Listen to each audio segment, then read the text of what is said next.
Happy Easter. It's Easter. It's 9 o'clock. It's Sunday. It's time for the 80s Electro Breakdance Party!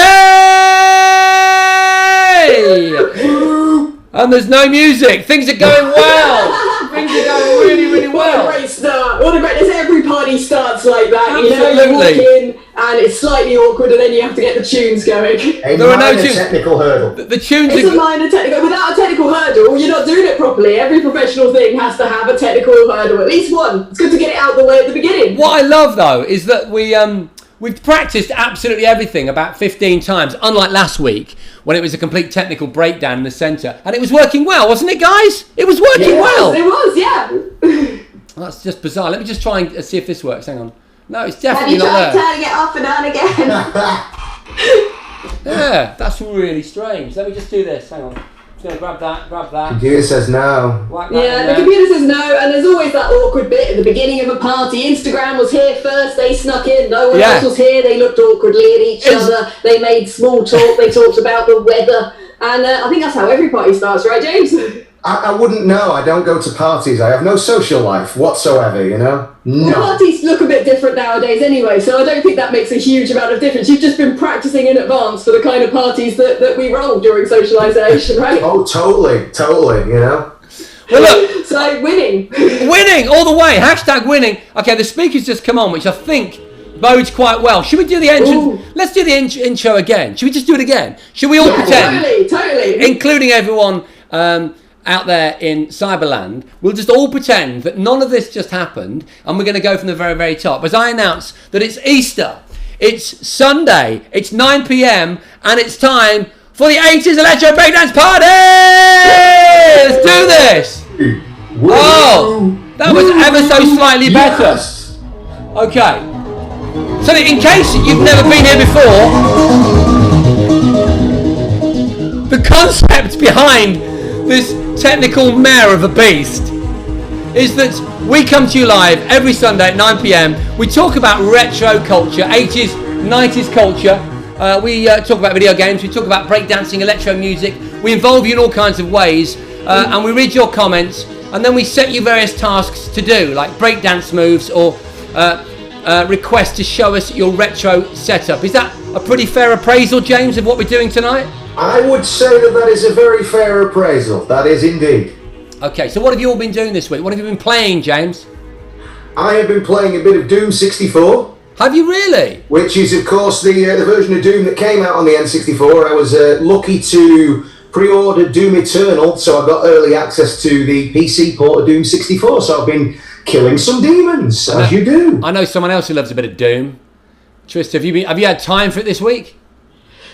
I've been playing some of Doom Eternal. I didn't pre-order it, so I didn't have the Doom 64 one, so I'm just looking slightly enviously at James at the moment. Although wondering also, if you've got Doom Eternal, you're playing Doom 64, is this just proving retro is the best because you've got the latest game, yet you're straight back playing the 64 one?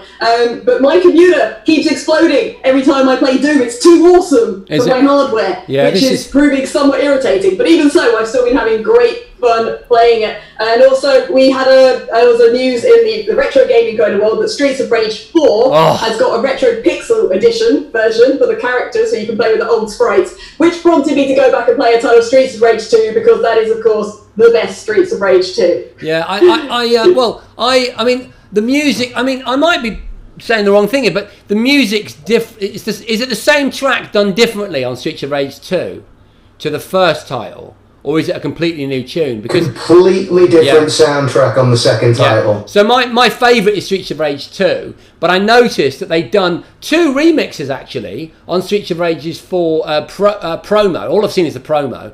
And the music kind of midway through the retro promo, which I thought was absolutely brilliant, changes to a kind of lo-fi version that I instantly recognised. And actually, for me, and not just because, you know, I'm 51, it actually sounds better.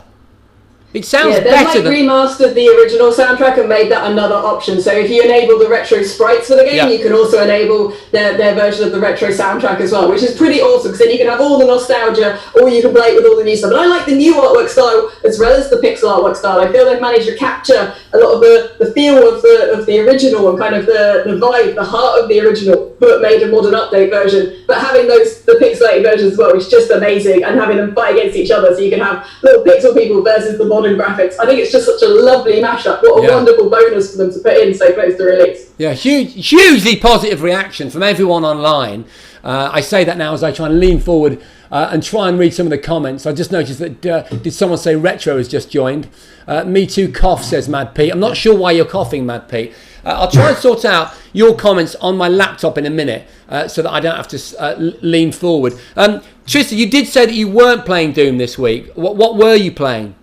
I was playing Streets of Rage 2, living through that again. Oh, right, okay, yeah, of course, sorry. I tried to play some Doom Eternal, but the PC exploded many, many times in a kind of blue screeny fashion because it's just too awesome. So I'm mostly still just playing like the first level, but it's still wildly enjoyable. Slightly envious though of James's 64 version that he's got, because PC port of that sounds like good fun as well. So it really is. So it's a really, really good port of it. Is much better, in fact, much better, because that's the beauty of those retro games. I do love it when they make modern ports and they make them look slightly, they make them look better than they did on the original consoles. Yeah, you want them to. It really looks great. You want them to feel like the games as you remember them, not as they actually were sometimes. Because I never really got on with the N64 controller. I was always kind of like, I was one of those people that just wasn't quite keen on it. But I've got the Brawler controller, if you've seen that, which is a pretty nice updated version of the N64 controller. So that's kind of how I tend to end up playing those ones anyway. I've got a Brawler. They're nice. I've actually done an unboxing of that on Insta. I say that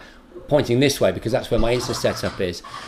They're sort of lovely translucent colours, aren't they? I think mine's like a translucent pink. Yeah, I've got purple because you got to. They do them in all the colours to match your consoles. And what's the difference with the Brawler to the? Because I always liked the N64 controller. In fact, I used to play. In fact, I was playing Perfect Dark this week. That was what I was. Game. No, that's what I was going to say. I'm going to say a controversial thing. Perfect Dark was better than GoldenEye. Well, I mean, it was. GoldenEye. Yes. Normally, I get so much hate for that. Thank you, James.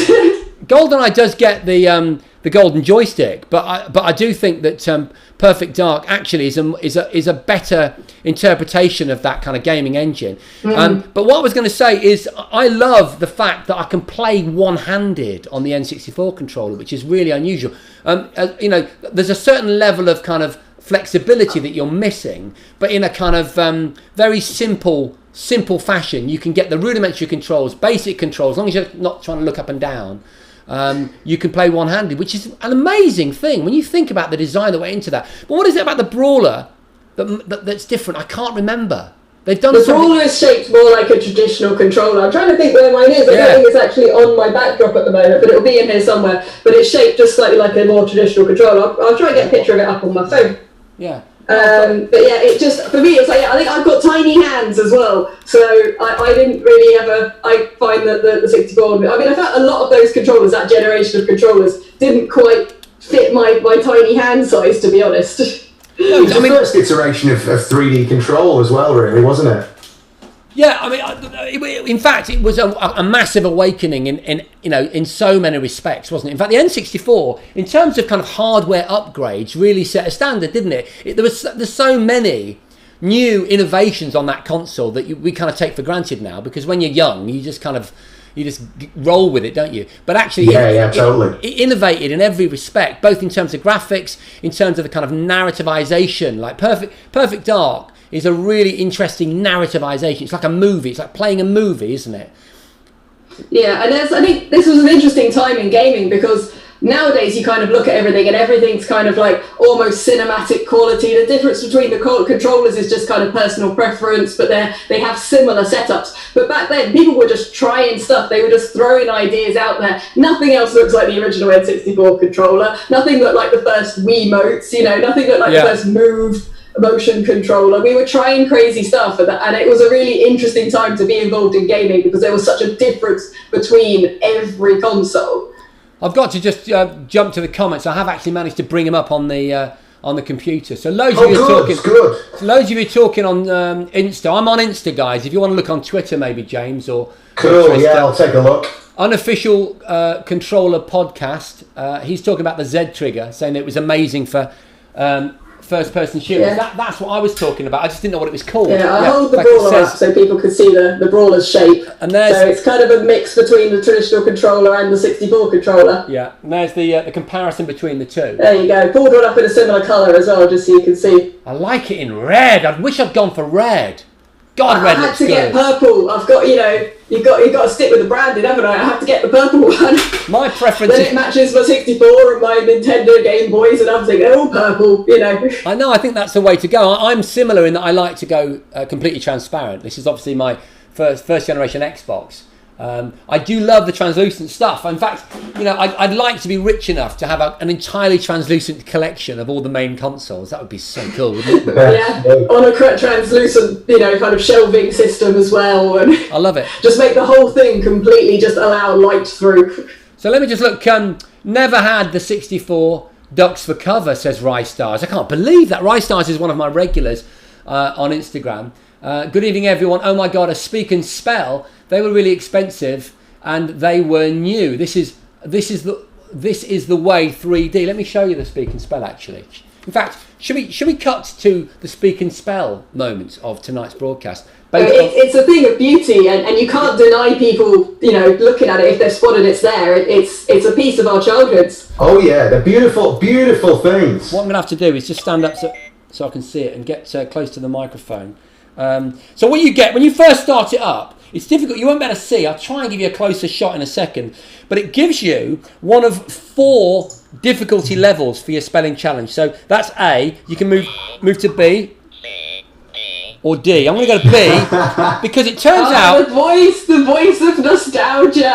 I had an idea this week, guys, which is why the Speak and Spell, which I'm so pleased to see, that this is the way _3D notice. I've got it on the desk because I had an idea in the garden when I was out enjoying the sunshine. And I was trying to work out a way of making it swear. Oh, that's terribly, terribly childish, and I'm all for it. Okay, good. Yeah, I never tried to do that as a child. I don't know what you're talking about. So I'm at level B. So I'm on the second level. I'm going to hit go. Spell. Oh no, that's not right. Hang on. I'll turn it off and on again. Wait 1 second. Hang on. I'll start again. If it fails, always turn it off and on again. Exactly. Oh yeah. Here we go, guys. Haste. Okay. H. That is correct. Yes. Squad. Spell what? Hang on. Squad. Squad. Okay, hang on. Hang on 1 second. Wait. U-A-D. You are correct. This isn't how E.T. phoned home. This isn't. It should have been. This would have made it better. You got to listen to this. It's asking me to spell Blood. blood. Okay, wait 1 second. What are you asking me to spell? Blood. Hey, D. L. has anyone got it yet? Hang on 1 second. Blood. D. L. Blood. D. L. Bloody hell! Bloody hell! I got it! It's British nostalgia now. I got it! Oh, yes. That took me about 2 days to find that little hack using That the was second worth it. tier of... That was wasn't worth it? I sense a hint of irony there, Trista, but I think... No, I genuinely think that was worth it. That's if I could have spent 2 days doing that and come up with that result, I would have done the same, because you've just achieved what every single person born in the late 70s and early 80s wanted to achieve. I Deadpan... don't know what you're talking about. Deadpan I don't know what you're flute. talking about at all. I never, Denial. never, not even a bit. So that's what I've been doing this week. James, what have you been doing? Well, Apart this from week, gaming. For some reason, I seem to have been transported to the interior of a Borg cube. Yeah, I did notice that. I thought it was a bit Matrixy, but it's you're inside a cube. I've been here for a little while. They haven't tried to assimilate me yet. I mean, I think it might have been because I was playing with my 3D printed Starship Enterprise E. Nice segue, dude. And I've been watching a lot of Picard, so I think they just, as they say, resistance is futile. But to be fairly honest, like I said, I've been here for a while, and I think they don't see me as having anything worthy of assimilation, so I think I'll probably be okay. You mean we're not going to get the next series of Picard with like mad Borg guitar skills? Because I think that would be awesome. Could you imagine me as a Borg? Seriously. It's fine. Just add up, a bit of cybergoth stuff to the side, and then just sing about, assimilation, and just come up with a new Borg name for yourself. The only problem with assimilation is it's really hard to rhyme. Yeah. Maybe When you've assimilated everyone, they can't argue with your rhymes, really, can they? Very true. Very true indeed. But I think I'm safe for the time being here anyway, so I think I'm all right. So I've just got some more comments coming in here. They're sort of slightly after that. I know we're in there now. Picard was awesome. I'm guessing you're referring, Rich E. Wilkin on Instagram, to the current series. Last episode was amazing, yeah. Resistance is futile. Have you got any comments from Twitter, anyone? I'm currently on YouTube checking comments there. Anything going on?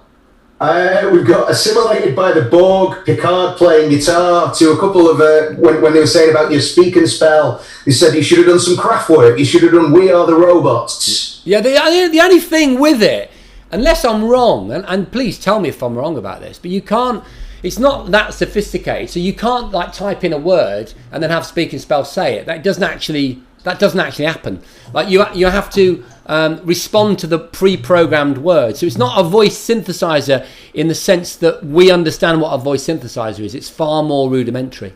Yes, like allophones, isn't it? That's how they work. Is it? Yeah, something like that. It's like very similar to what they used in things in little computer software hardware synthesizers back in the day. But speak and spell was always cool, and a lot of people use them in circuit bending now to use them as musical instruments as well. That's why I bought it, because I want to circuit bend it. I want to chip tune that bad boy. I just haven't got around to it yet. I've actually been learning to spell. I've been focusing on learning to spell. In fact, actually last week during homeschool, because of course I've got kids, and like the other kids in most of the countries on the planet, they're all off school now, and I was actually using it with my 10-year-old because the novelty of it, the kind of retro novelty of it, really drew him in a little bit. Oh, that's amazing. Yeah. That's a great thing to be using in that, because of course teaching them about the retro tech as well, what I had when I was a kid. How interesting that you should say that, because my.retro.tech on Insta just said I had a current speech module from a Specky back in the day. A big leap from speak and spell. Absolutely. Speak and Very spell. Nice. This had to one up you there with that. That sounds awesome. Yeah. I want to know what that one was capable of and how many people have used it to make dance tracks, because that's clearly what things like this are used for. You use them to make dance tracks so you can have them say crazy things in their wonderful like robot voices. Yeah, no, you do. I mean, I agree. I'd like to know if you're right, if a Spectrum's been used in a dance track. That'd be really interesting, because it probably has. I mean, the Spectrum Next, the one that just came out, has several sound chips in it, so that you can compose chiptune music on it. So yeah, more and more people are going to do that. I mean, we've got MX Crosby said didn't have a speak and spell, had a grandstand first talking computer. I don't remember listening to that. I don't know what it sounds like. You see, it's all in the sound, isn't it? You see, the weird thing is, with so much of the tech that defined the 80s and the early 90s, it actually wasn't intended for the use that it eventually had. So, you know, what we consider to be the sound of, like, the future in spaceships, in, like, early electro from, like, you know, sort of Planet Rock or Africa Bambaataa, you know, all that sort of stuff, was actually, those drum machines were meant to be like drums. They were meant to sound like normal drums, but that was the kind of synthesized version that came out, and organ sounds that we now associate with space or some weird kind of filtered sound was often intended to be something completely different. So it does depend. It's all about the kind of, we all know this, James, being a musician, it's that timbre, isn't it? It's that quality that's hard to define. Like I love the drum machines of the 80s, so like TR-808. Just love the digital sound of it, you know. It's great. I mean, it's still used in dance tracks even today. Oh, you're not kidding. People yell about it in kind of more modern day tracks. They yell about the fact that they're using an 808 drum kit like it's a kind of like super, super cool thing to do. So retro's just taken over everything, I think, really, right now. The whole trap move, I mean, again, I'm not down with the kids, whatever they listen to now. I remember trap being quite big a few years ago. If that's still the thing, then great. But that's all 808. I mean, it's not even retro. It's a kind of postmodern retro now, because it's so kind of soaked into that sound. But look, it's awesome seeing kids picking this stuff up that it isn't their childhood. They're like getting into it as new people discovering this tech, which is kind of cool. The more the better. The more the better. Specky 128k music blew my mind, as did the SID in the C64. That's from Deadpan Fluke again. And Unofficial Controller Podcast just got very excited about the mention of the Atari ST. It had the same chip in it as it had in the 128k Spectrum. Is that right? Yeah, had the exact same audio chip in it. Oh, so if you had things that sounded good on the Speccy, then the Atari ST was obviously used for a lot of stuff as well, but it was used more for MIDI, because that's how I started sequencing and writing music, because my dad bought me an Atari ST. Yeah. So I started sequencing music at a very young age using an Atari. That's awesome. Someone in chat over here, Deacon, is saying that they had a Vectrex in a game called Spike, which had electronic speech written into it, which must have sounded amazing. I've actually got that. Speaking to you.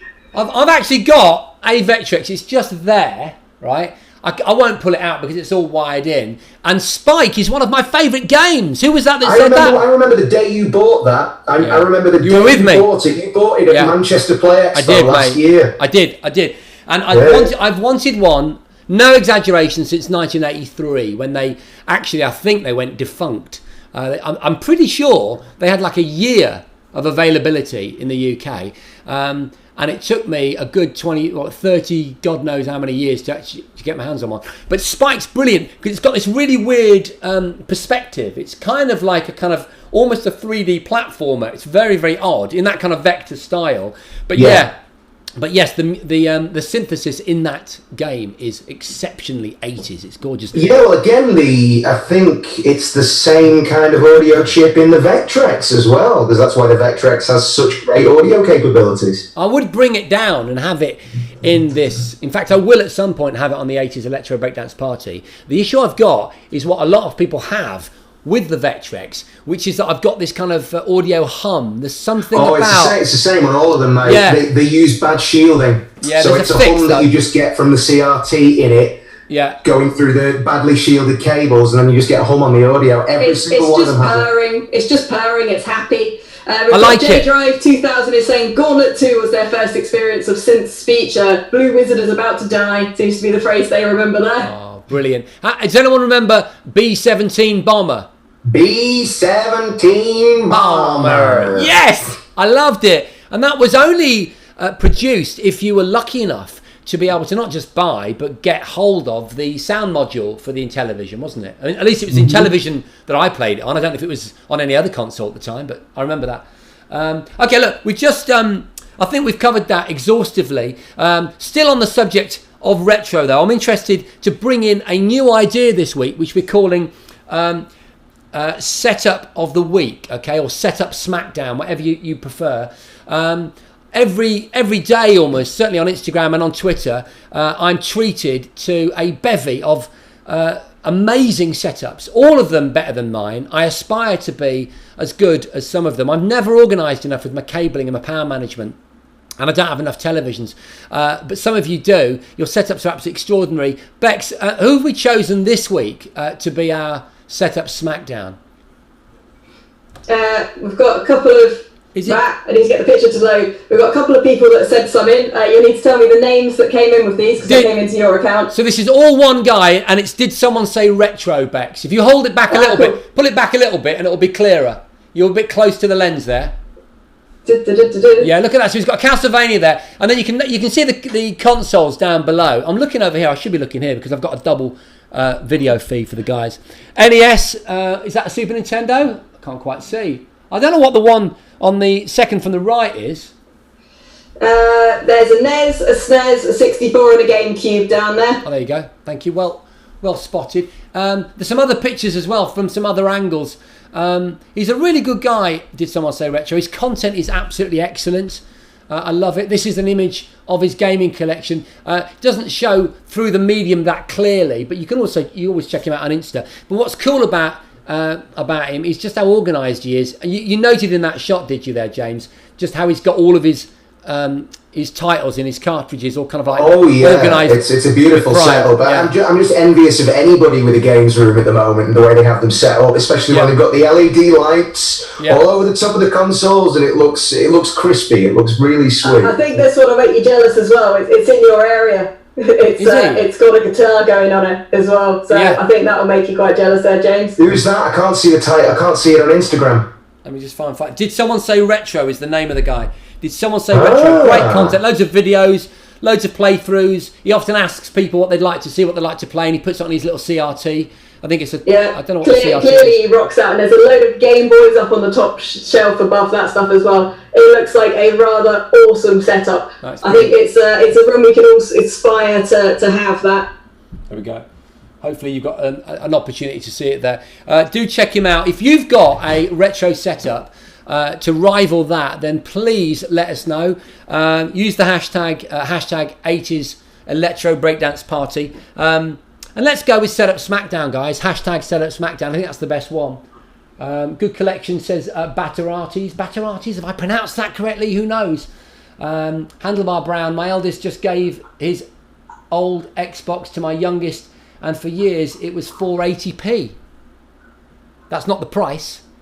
That's the definition. Good stuff. Right, Ryan Stars says, yeah, Ryan Stars, yeah, it's a great account. Awesome work, dude. Did someone say retro? Marvellous stuff. So send them in, because that's what this is all about. It's about trying to get all of your cool content on the show every Sunday at 9 p.m. All right, we're not going to go to the up rock yet. We're doing the up rock slightly differently this week, Bex. You'll be pleased to know. I've got something a little different that I'd like to try. I'm not sure how it's going to work down here. As you know, I like to do unboxings on my Insta and Twitter channel.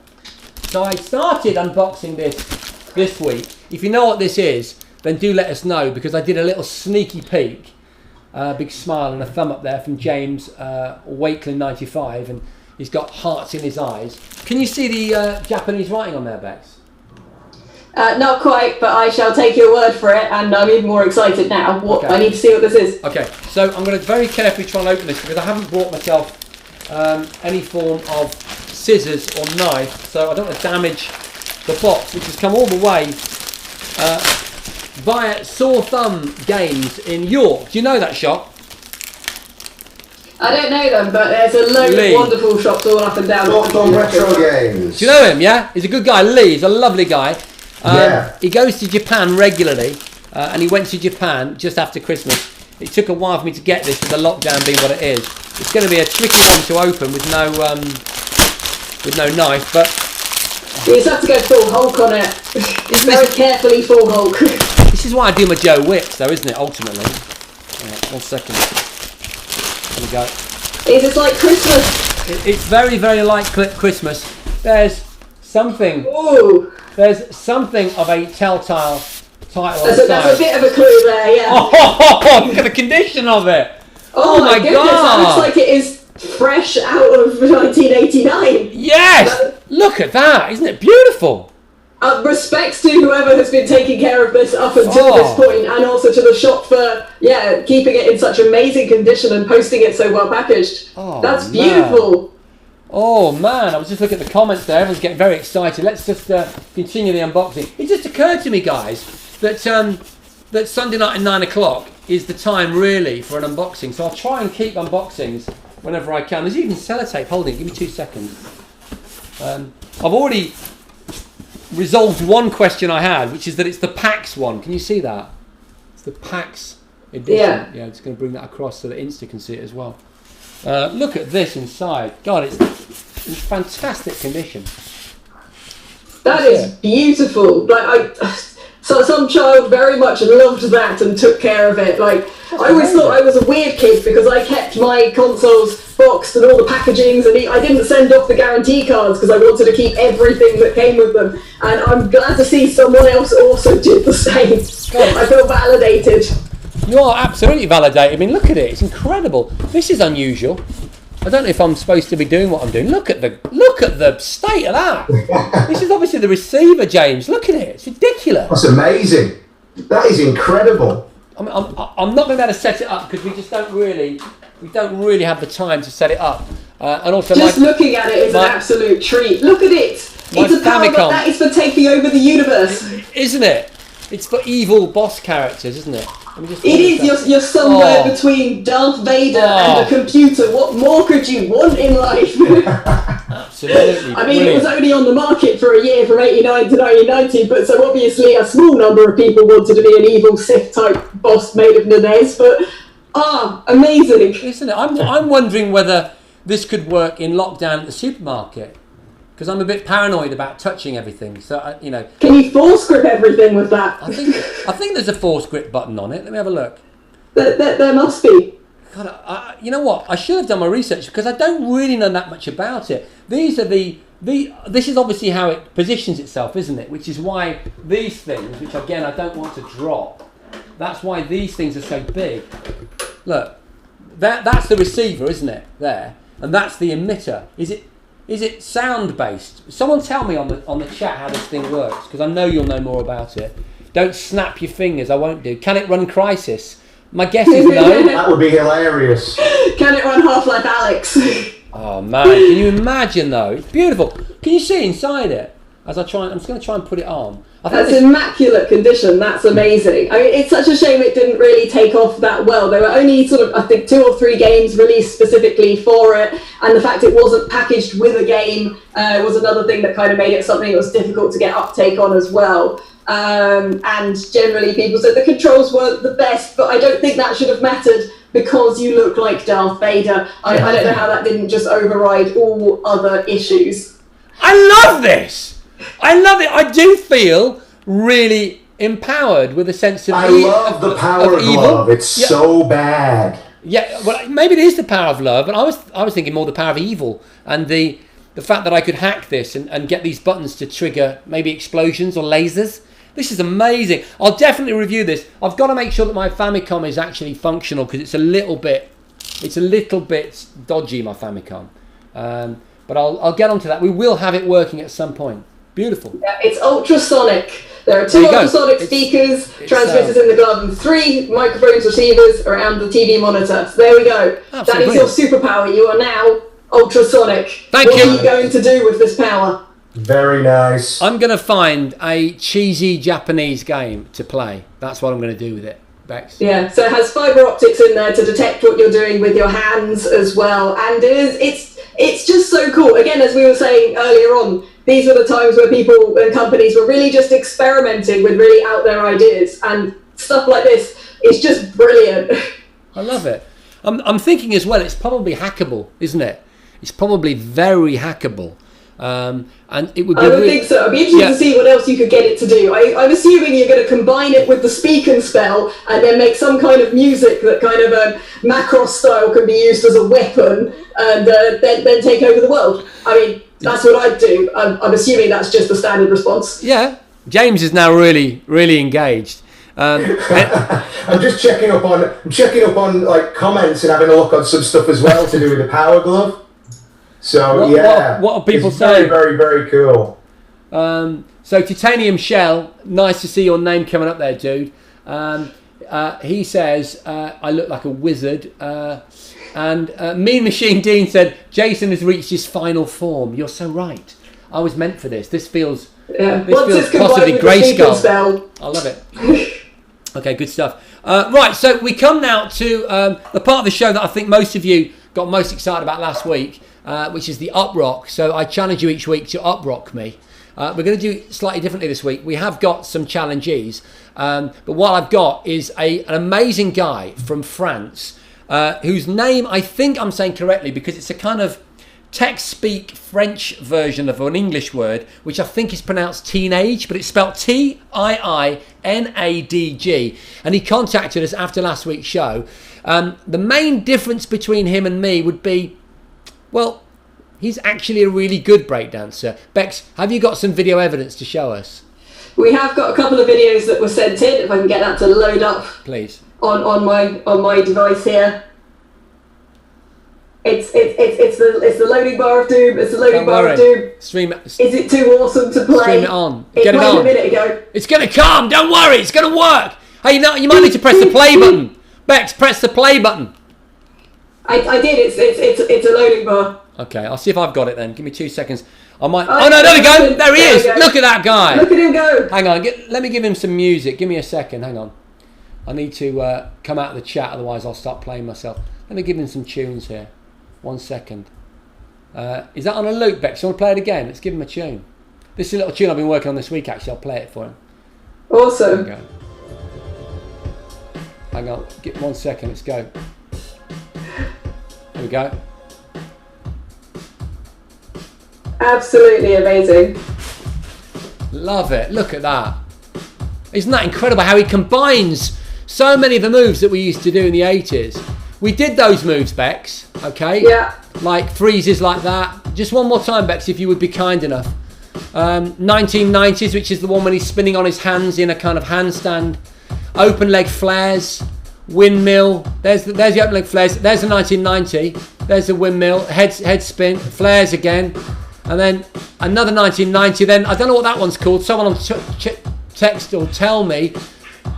Look at that freeze! God damn it, that is so good. It's beautiful. Like I love it. I mean, I only did it very briefly up to like the age of kind of like 13 or so, but I did gymnastics a little bit when I was younger, and later in life I did a bit of capoeira, and I always loved breakdancing because I can see all the influences and see all the things that feed into it, and it's phenomenal. Yeah, someone who is such a practitioner of it, like Tinaj. Now the interesting thing with this guy, I'm hoping you can still hear me because I've just turned the music up a little bit, is that he is a tutor. So what he's doing during the lockdown, he's taken to doing daily classes in his front room. You can see he's got his stereo in the background, he's in his socks, he's polished the floor, and he does tutorials to teach anyone how to do breakdancing. He's done a freeze this week, and I thought it might be a nice touch if rather than us having a battle, I actually let him show me how to do it. So can you bring the video up there, Bex? And maybe if you'd like to try at home, I'm just letting it load. Feel free. I'll try and find it myself actually. Give me 1 second. So you'll be pleased to know I've invested in a digital SLR camera, guys, and some sound equipment, so that next week I'll be able to bring up videos full screen, and we might have this, but we'll be able to bring full screen audio and video to you guys. Give me 2 seconds. Where's the lesson gone? You got it? Right, so let me see if I can do it. I'll move this out of the way. I better move my box. I don't want to ruin the box, Bex. You've got to protect it. It's part of its history now. Okay, right. What arm is he on? He's on his left arm. Left arm. Yeah, left arm there. Yeah? Left arm there. Yeah, no, Bex, don't turn it around. I'll never be able to do it. Right there, hang on, there. That goes there. Okay. And what's he doing? Oh, he's gone. Bex, it's gone into a kind of infinite loop. Oh no, wait. What leg is that? Right leg. It's like. What? Is it like that? Yeah, not bad. Oh my God. I think something's gone in my back. Oh, Jesus. Do you want to Jesus go? Christ. Was that enough? I think that was probably enough. Did it look anything like that, James? Yeah, it's awesome, mate. I'm having a couple of issues with my audio on my rig. Oh, right, okay. Bear with me, I'm just trying to figure them out. Okay. No worries, but it's awesome that he's putting together these classes. It's wonderful seeing all of the people sharing their talents and skills online during lockdown and sharing everything they can share with us. It's absolutely brilliant to have stuff like this. And yeah, I expect to see a lot more break dancers over the next couple of months. Big round of applause for you, dude. Great job, sir. Absolutely superb. What I'll do now is I'll just switch to the chat. I'll go back to the chat on Insta. Yeah, so Vintek was saying flare into 90, into head spin, into air flare. And started listing a load of the moves. So we've got some pro b-boys in chat as well here. Okay, cool. Well, I'm going to be watching this dude as the weeks move on, because I'm very aware that I've started something without actually thinking about the consequences. What I mean by that is when I last breakdanced properly, it was 2 years ago, and it was New Year's Eve, Bex, and I was just trying to show off to various friends at a party, and I don't know what happened, but my leg came in, and I tore the meniscus disc in my right knee. Oh yes, that's a fun one. Yeah, really nasty. And so while I can still do the moves from a technical point of view, I can't do them from an actual kind of bodily point of view. So I've got to perfect a new form of breakdancing, and maybe Tinaj, as he's called. Remember, that's at TIINADG. Maybe he'll be able to show me. We've got one more entry for the Up Rock this week. And it's a really interesting one, because this comes from a couple who I follow on Instagram, and they are not one but two multiple Olympians. a power couple. Wow. To say the least. Don't you think, James? And there they are, look, doing their best up rock. If you could just talk, Beck, so the camera goes to you. They're just pulling the moves, making some shapes there, so that's, and stylishly wearing a top hat doing it. What more do you want? No idea. That's Stuart Hayes. So he was there with the Brownlee brothers in the 2012 London Olympic triathlon final. He was famously in that race that the boys got gold and bronze for, I think. And Missy Dillon, that's his wife, Michelle Dillon. She's another triathlete. I think she's been to the Olympics twice. I might be wrong. And she's got all kinds of crazy world triathlon titles. But I love the fact that they're clearly very bored in lockdown, so they just got involved and they did it anyway. Absolutely brilliant stuff. Great stuff. Yeah. Got a couple of other people talking about their own dance moves. Some people hoping that we don't break anything. Someone saying they knackered their back yesterday performing the tricky move, getting up for a chair. Nice. And somebody else saying the last time they did a move like that, they wound up belly sliding into the medieval zone of the Crystal Maze, which I think is a good outcome. No, I mean, the thing is, it is genuinely dangerous, breakdancing, but there's nothing quite as spectacular as it. In fact, it's one of those things that's not only existed since the 80s in its 80s form, but it is obviously, and this is the understatement of the century, it's just massively evolved, isn't it? Yeah, all dance forms like this evolve and take on different elements, and I've always loved forms of dance that don't stick too rigidly to their starting points, the ones that like to pull in elements from all different things. Like I said, I see break dancers and I spot capoeira moves and I spot things from gymnastics, and you spot things that are just mishmashes of everything, and that collaborative evolving process just makes it just phenomenal to watch, because you're never going to stop learning. There's always something new. Yeah, no, I agree. I absolutely love it. So if you've got any breakdancing moves, I'm more than happy for them to be like last week, Game Telford, done in the soup can aisle of your local supermarket. Wow. Yeah, I'm sure that's where he was doing it. You remember him? It doesn't have to be incredible, but just take part. Get involved. Use the hashtag 80s Electro Breakdance Party. Good stuff. Just throw us your best 80s moves. Just make some shapes. Do whatever you want, man. We'd love to see it. If you could dress up in 80s costume, even better. Yeah, I love it. Have you sorted your sound issues out now, James? Yes, mate, I have. Yeah, the Borg were trying to assimilate your mic. They're starting with the microphone, then they're going for your guitar skills. That's what's happening, James. Completely. Totally. And what's going on with the comments on YouTube? Are you still party to them, sir? Bear with me 1 second. Have a look. Tell us what people are saying. Up on Power Glove, hang on. Too many tabs open, bear with me.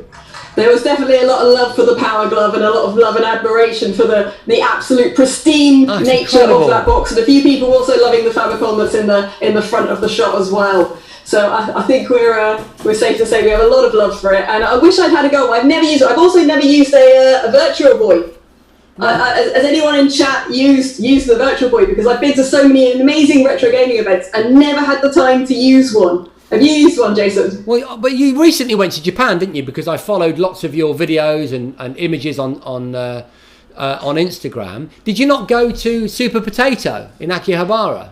I did. I went to so many retro gaming shops. I have about 230 video clips that I still need to finish editing through, because I was out there for 5 weeks last year. I sort of had one of those last minute things when I said, I want to do something crazy for my birthday, looked up flight prices. It turned out that was an incredibly cheap flight, and 3 days later I got on a plane to Tokyo and went and did loads of exploring. And there are so many awesome shops out there. It was incredible. I need to sort through all the footage. But the reason I ask is, as you sort through the footage of Super Potato, you will see they have a permanently installed Virtual Boy that you can try. And it's on the end of the aisle, opposite a case full of Atari 2600 titles, I seem to remember, because me and my 2 boys, actually, we all queued up and went on the Virtual Boy, and that was the first time I'd actually used it. In fact, matey boy Lee at Sore Thumb in York, who got this for me from Japan, he's looking for one for me. In fact, he had a couple recently, but man's got to make a living, so he sold them over the weekend at a gaming fair, and I was quite disappointed because I had my eyes on one. But I'd love to get one. You know, I saw one of the most expensive video games I've ever seen was Space Invaders for the Virtual Boy. It was there's some homebrew games for the Virtual Boy that I think are really rare and expensive too, that got made a lot later. Yeah, 500 quid. this Space Invaders was. Now, I'm not naive. I know there are obviously video games that are astronomically more expensive than that. But for a relatively kind of unexotic title, for a system that most people are familiar with, so not something that you won in a special Nintendo competition or some hybrid of Sony and Nintendo, 500 quid is actually a lot of money. It's a huge amount of money. Oh, yeah, completely. And it just makes me want to buy it because I just want to see what it is. But because of lockdown, I'm completely skint, so I'm not going to buy it. But anyway, there you go. It would be a wonderful title to own, though. I think I will get one, Bex. Would you own one? Would you spend some money? I don't own one. It's one of those things I would love to have a go. I know the thing is, with the fact I've never played the Virtual Boy, is I know 3 people that own one, and I work at loads of retro events that always have one, and I've never used one. The Casio Moopy is another one on my list of things I just have to try because it's so out there. Yeah. No, I hear you. I've just had a comment from Mean Machine Dean. He said that there is a Virtual Boy emulator for Oculus Quest. Oh, that sounds like fun. I'm sure my Quest is somewhere. Oh, wow. Wow! The Borg are definitely taking over. It's not just James the Borg are going for now. Clearly, that is the movie noise that indicates the bad guy has entered the room. That's because I've put my synthesizers on the floor and I just sort of need one of the keys. I'll do it again. So is this why in movies the bad guys always have this big kind of music where you're pressing loads of keys? It's because they're just carrying their synths around and they've lent on them. Exactly. Now, what I was trying to get to is my Vive, my HTC Vive, which I just happen to have down there. But my Quest really has kind of made this thing almost obsolete. I'm not ever going to disrespect this because it was my kind of eureka moment when I tried this. It was actually at Gadget Show Live, we were given the job on stage in front of 6,000 people. Can you believe it was 6,000 people in those live events of demonstrating Vive for the first time? And I put it on and I saw Tilt Brush, which is that 3D painting program. And it's amazing. After about 5 minutes, I took it off and I said to the guy from HTC, okay, this is my credit card. You need to help me get one of these. Because at the time, it was one of those things that I'm guessing HTC, weren't sure how it would go. So it was quite limited. And I remember there being big queues, not physically, but online, to get your place in the queue to get one. And I worked some kind of TV magic to try and get one for launch day. Yeah. Oh, man. I love the fact you basically did, the meme from Futurama? You did the meme, you did the shut up and take my money. Yeah, exactly. You're a bit of a VR boy, aren't you, James? You love a bit of VR. No, I've got the Oculus Rift and I'm enjoying using that, so that's really good at the moment.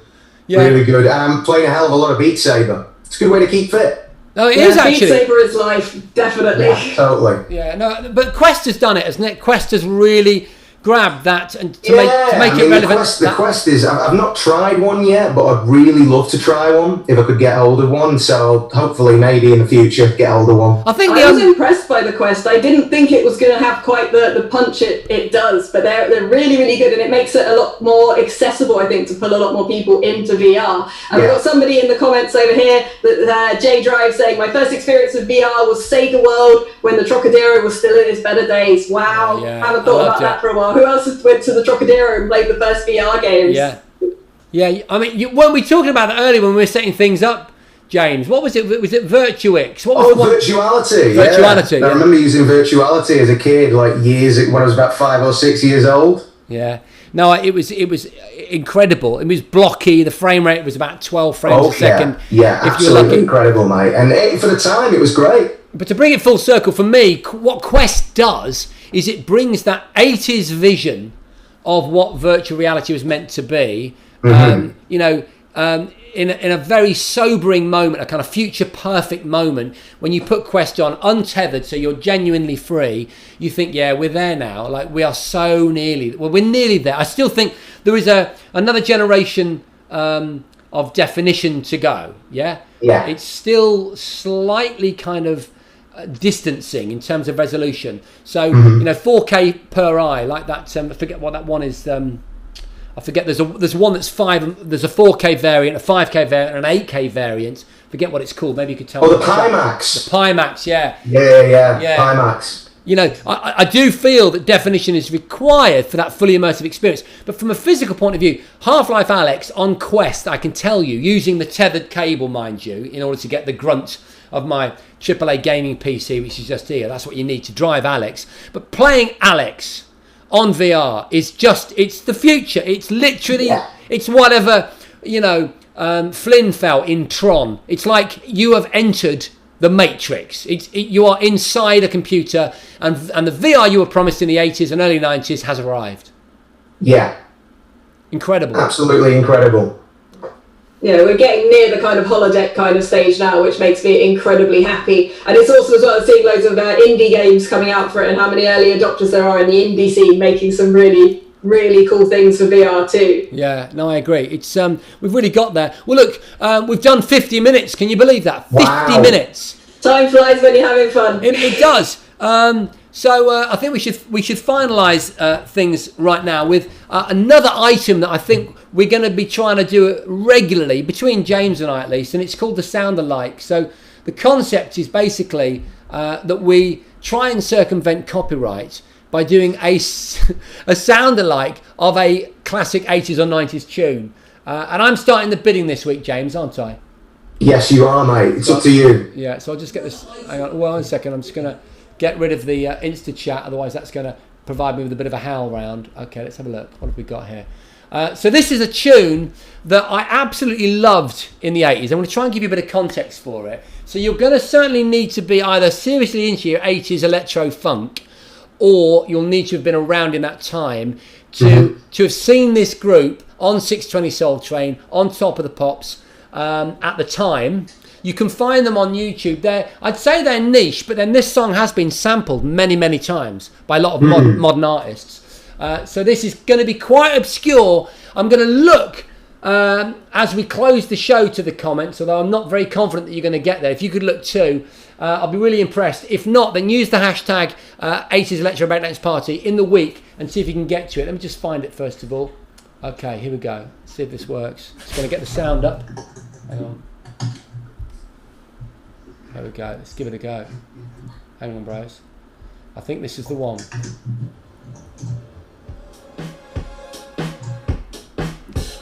It's quite subtle, guys.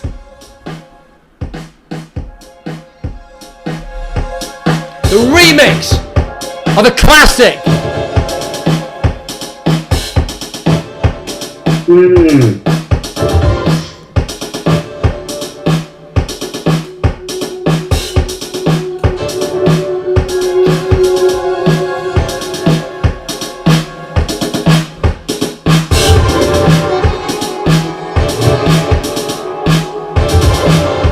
I know the original track, but I can't remember the name of it or who it's by, but I know that synth riff. Yeah, yes!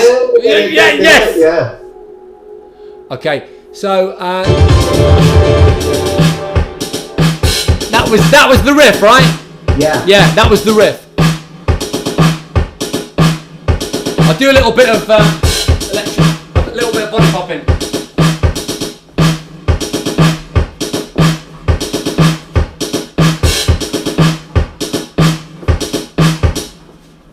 Oh! I loved it. I thought that was really, really cool, but very subtle, James. Give us a vocal. Give us a touch of vocal, and we'll see if you're on the right lines. And I'll meanwhile I'll check the chat. Oh. Has anyone in chat guessed? Has anyone in chat guessed what James has to mate, you've stumped me. I don't know the lyrics to it. I only know the synth riff, but you've completely stumped me. There's a couple of people giving some guesses in chat over here. What have we got? What guesses have we got? Should I read those out and see if they help, James? Oh! I've just seen something on Insta. No! I can't believe, based on that tiny sample that someone's guessed. But wait, Trista, you first. We've got a couple of people in chat over here. We've got Carvel B says D-Train and Jazz the Geek says helicopter. Are those things anywhere close? They're all close. Colonel Abrahams has been suggested by my.retro.tech. And I can see why, actually. Some really sort of meaty, deep gospel vocal there. And it could well be a little Colonel Abrahams. Shaka Khan coming in from Titanium Shell. Trista, any idea? I mean, it's about a decade before you were prescient, isn't it? Yeah, I'm an 80s baby, but I still know the riff, but I probably know it from other things, not from the original. It's one of those things, it's like once something becomes that classic, it's like the Amen loop, you just hear it everywhere. So I don't know the name, I'll have to defer to the expert you've got over on your side. Okay, well look, I can't leave it till the week, because it just wouldn't be fair. We'll only leave it for the week if someone doesn't suggest it in chat, and two people have. I'm looking at two correct answers, one from Richie Wilkin, and one from Lee Carter 001. They both said D-Train. Well done, boys. You got it absolutely bang on. That's absolutely amazing. I can't believe that I'm hearing the correct answer. Oh, hang on. Congratulations, guys. You have expert knowledge there. Good ears, people. That is absolutely amazing. I need to be more familiar with my 80s electro. I really will be. Hang around with us longer and you will be. You add that to your repertoire. Yeah, totally. So look, James, the final thing we're going to do tonight is we're going to hand over the mantle of the Sound-alike to you. Last week, people suggested ideas for a tune that we could both write and then we could perform, which is what we did last week. It was "Don't You Want Me" by Human League.